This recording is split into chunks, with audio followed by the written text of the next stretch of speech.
সকাল সকাল তনু বানিয়ে নিয়ে এসেছে আমাদের দুজনের জন্য 2 কাপ কফি। কফির পাতা ছিল না, তার মধ্যে আবার কি করে কফিটা বানালো কি জানি, অল্প একটুখানি ছিল না রে। এখনো বিছনা বিছনা গোছানো হয়নি, সকালবেলা ঘুম থেকে উঠে কফি বানানো হয়ে গেছে। আর এই যে বসে বসে চাপাচুপি দিয়ে। চলো কফিটা খেয়ে নিই, খেয়ে নিয়ে কাজে হাত দেবো। হে কৃষ্ণ করুণা সিন্ধু দীনবন্ধু জগৎপতে গোপেশ গোপিকা কান্ত রাধা কান্ত নমস্তুতে। হরে কৃষ্ণ কৃষ্ণ কৃষ্ণ হরে হরে, হরে রাম রাম রাম হরে হরে। যেটা করে সোজা চলে এসেছি রান্নাঘরে, খাবারটা নিয়েই ব্যাস খাওয়া চালু হয়ে গেল আমার। আর এই অফিস ছুটি হয়ে যাওয়ার পর সাঁতরাগাছি এটা ব্রিজের উপর দিয়ে হাঁটতে হাঁটতে আসছি ট্রেন ধরবো বলে। বাড়িতে এসে চেঞ্জ করে নিয়েছি, জামা কাপড় পরে নিয়ে বসে পড়েছি। আর তনু 2 কাপ চা নিয়ে এসেছে, আর এখানে বিস্কুট বার করছি। আর বসে বসে একটু ফোনটাকেই দেখছি, একটু ফেসবুকটাকে দেখছি, দেখতে দেখতে। আর এই 2টো বিস্কুট চা খেয়ে তারপর যাব রান্নাঘরে। এখানে শুয়ে পড়েছি, কি ঠান্ডা। তনু বলছে একটু মাথাটা টিপে দে তো, মাথাটা আর চুপটা কেন কিরম করকর করকর করছে। আর ওই জন্য চুপ করে ঘুমোচ্ছি। ঘুমাইনি, এখনো রান্না হয়নি, রান্না করতে হবে। আর এসে চাটা খেয়ে আরও পড়ছিল, আর কম্বলটা এত সুন্দর নরম মতো, আর শুয়ে পড়েছি। ওর কোলেতেই মাথা দিয়ে শুয়ে পড়েছি। বলছি যে একটু তোর কোলে মাথা দিয়ে শুয়ে পড়ি, ভাল লাগছে না এই ঠান্ডায়। না আমি বড্ড শীত কাতুরে জানো তো, আর কাজ করতে আমার ভাল লাগে না। আজকে তো শনিবার, ও শনিবার এলে আমার যে কি আনন্দ হয় যে কি বলবো। কাল ছুটি, আর আমার এই সপ্তাহে 1 সপ্তাহ ছুটি থাকবে। সেই তোমার আরম্ভ হবে সেই 2 তারিখ থেকে যাব সেন্টারে আবার। আর 1 সপ্তাহ কারণ সেন্টারে রং হচ্ছে বলে সেন্টারে এখন ছুটি থাকবে। আর 25 ডিসেম্বর তো এমনি ছুটি। আর 31 ডিসেম্বরটা তোমার সানডে পড়েছে, 1 জানুয়ারিতে ছুটি।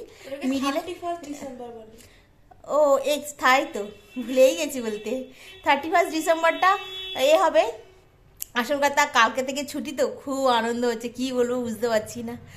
যাক এখনো রান্না বাকি আছে, এখন একটু আমি শুয়ে শুয়ে রেস্ট নিই, তারপর রান্না কি করছি তোমাদের সঙ্গে আমি শেয়ার করব, বুঝলে তো। সকাল থেকে আজকে সেরকমভাবে ব্লগও বানাতে পারিনি।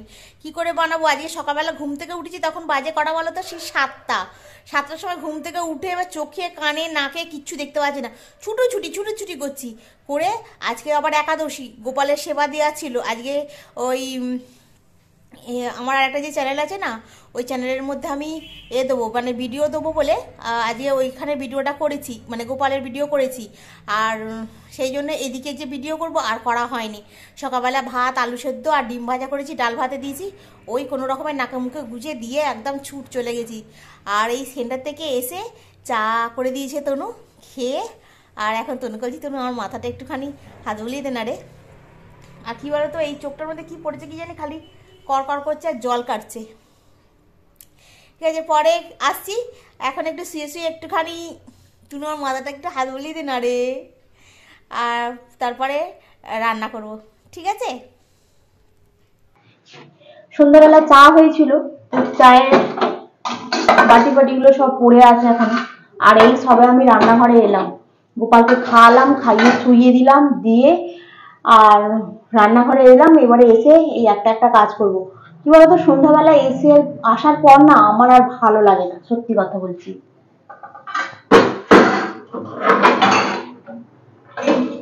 আর এখানে গাদা গুচ্ছের বাসন পড়ে আছে, সকালবেলা এই বাসনগুলো মেজে গেছি, সেইগুলো এখন নামাবো।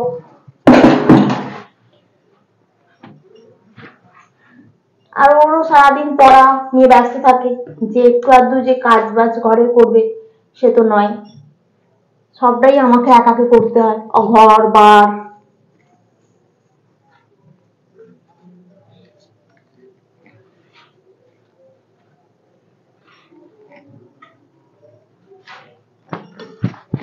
এটা পরিষ্কার করে একটু মুছে নিই আগে, মুছে নিয়ে দেখি কি রান্না করা যায়। এখন তো ভেবে উঠতেই পারছি না কি রান্না করব। বাসনগুলো এখনো মাজতে হবে, কত জ্বালা আর বলো না।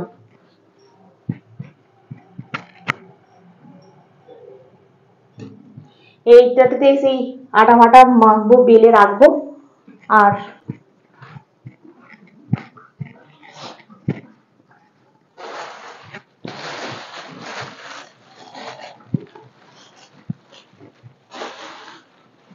শুনতে পাওয়া যাচ্ছে তো? আজকে আমি আবার মেথি শাক নিয়ে এসেছি জানো। সেদিনকে মেথি শাকটা ভাবছিলাম কিরম করে রান্না করব, তো রান্না করার পর খুব ভালো খেতে হয়েছিল।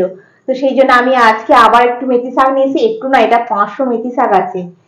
আর এখানে মটরকড়াই বলছি, মটরশুঁটি নিয়ে চলে এসেছি। আর মেথি শাকটা না প্যাকেটের মধ্যে করে রাখলে টাটকা থাকবে। আর মটরশুঁটিটাকে এখানের মধ্যে ঢেলে দেবো, এই কন্টেনারের মধ্যে।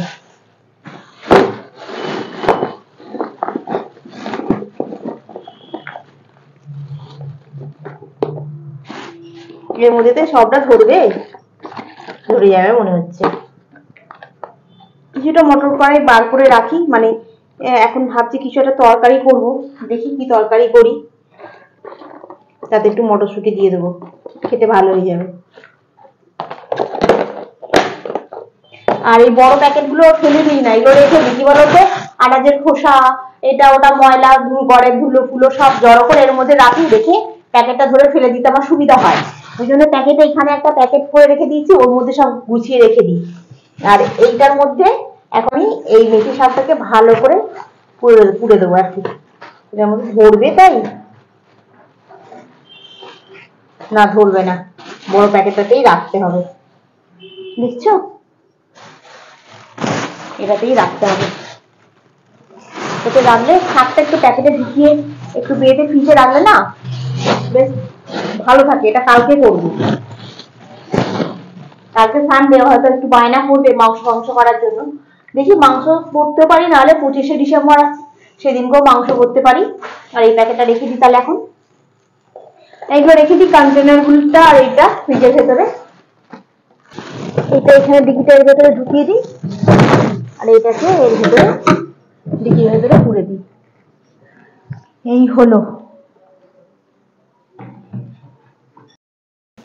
অনেক কিছু ভাবনা চিন্তা করে রাত্রেবেলা সেট করলাম।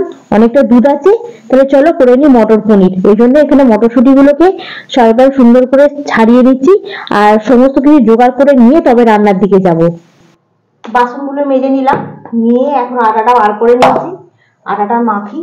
আর এখানে এই দেখো, এটাকে চাপা দিয়ে দিয়েছি, মানে দুধটা কাটিয়েছি, কাটিয়ে এটা চাপা দিয়ে এটা পনির হচ্ছে। এখন থাক এরকম ভাবে চাপা দেওয়ার, জলটা পুরো নিংড়ে গিয়ে ওটা পুরো এরকম ভাবে সমান ভাবে সেট হয়ে যাবে। আর এখানে আমি আটাটা মেখে নিয়েছি, আটাতে একটু নুন দিয়ে দিলাম, দিয়ে ভাবছি পনির দিয়ে আলু দিয়ে মটরশুঁটি দিয়ে মটর পনির করে ফেলবো, আর রুটি। এখন বাজে অনেকটা, একটু রাত্রির হয়ে যাবে ঠিক কথা, কিন্তু করে ফেলবো।